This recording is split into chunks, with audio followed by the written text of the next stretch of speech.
Okay, audio sound bites. Yesterday's discussion that we had on this program where I finally had to ask you, what is it that all of the conservative intellectuals hate about Sarah Palin?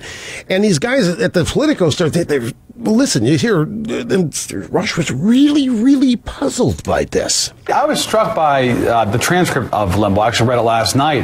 And he seemed to be genuinely struggling to figure out why exactly these conservatives were criticizing Sarah Palin.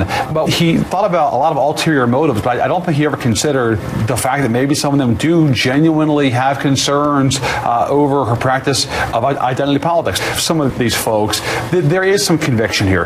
They genuinely do think what separates the right from the left, Chuck, is the practice of identity politics. That's what they do on the left. And I think seeing Palin on the class card that the left has done in their eyes for the last 40 years, I think there is some genuine concern about her doing that. Now, Jonathan, I love you and I respect you, but is that an idea you put in their heads?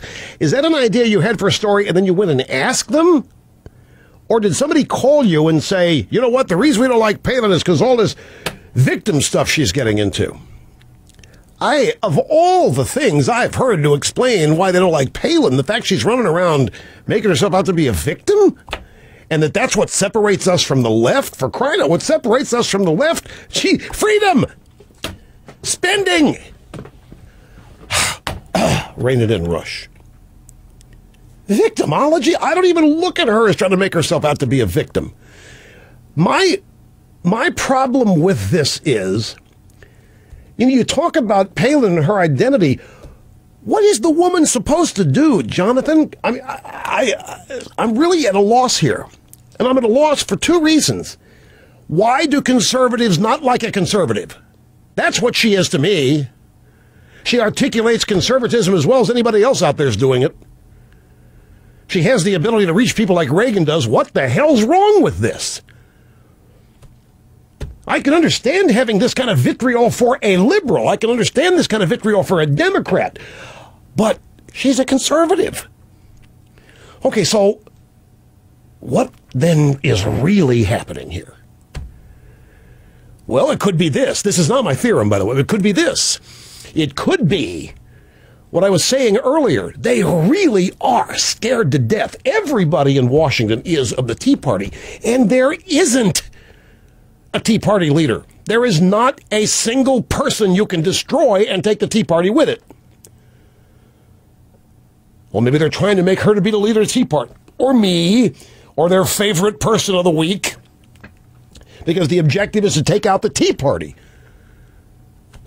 Well, you can't take out the Tea Party because there isn't a Tea Party leader. The Tea Party is it's like the NFL. Your starting tackle goes down, it's next man up. This candidate takes it in the shorts, okay, next man up. Well, we're not going to be determined here by single individuals, because we're a movement of ideas, genuine grassroots.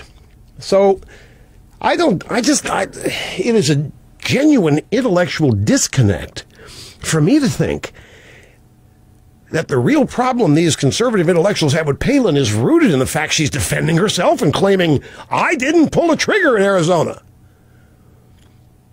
She's supposed to sit there and smile? I don't know if there is a one of them who could take 1 week of the media anal this woman's had and shut up, not say anything, remain of good cheer like she has, go about just so. Another theorem. Now there was, I get internet spam out the wazoo. Sometimes I have to really guard my temper because my friends send me this stuff. Hey, Rush, will you see this? And I've only seen 1,000 copies of it by the time they send it to me. So not only does it get cluttered in my email box from spammers, my friends send the stuff to me as though they... one of these things they sent was from February 27th called an open letter to Sarah Palin. Sarah, you chose to keep and raise your Down syndrome child, and that's choice that the left and probably a lot of women hate.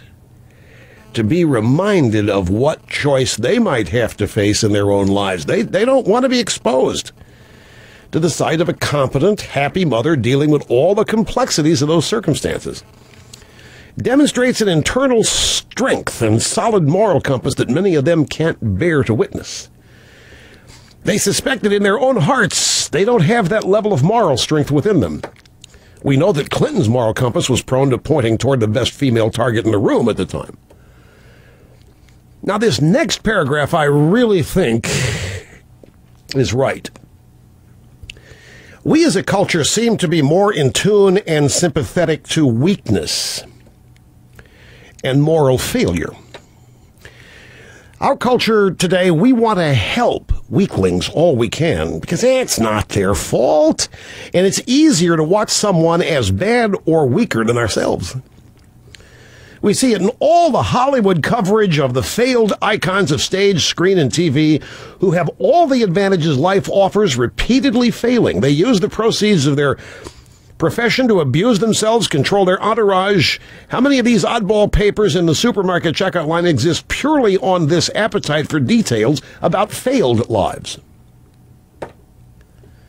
The very fact that you, Sarah, are successfully dealing with your child, Trig, while stiff-arming all of your political enemies that appear to be legion, shows that you are very much feared by progressives, and you have the right stuff for true conservatives.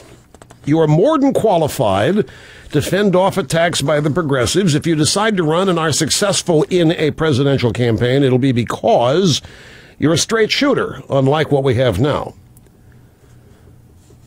So the point is that this business here about her being a threat to people, in the conservative intellectual sense, I think she's a threat because she got where she is without seeking their counsel. She has not sought their advice. She doesn't pal around with them. She has direct access to the Tea Party by virtue of her ideas.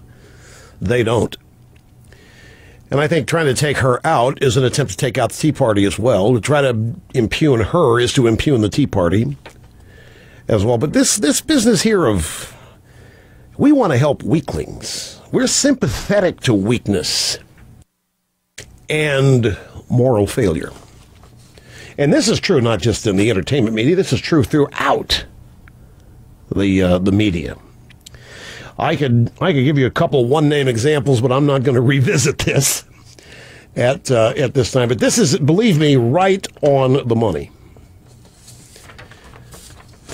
People who have failed, people who just don't quite measure up. It's because of our country. It's because of our culture. It's because of some form of discrimination, some form of racism, bigotry, sexism, homophobic, what have you.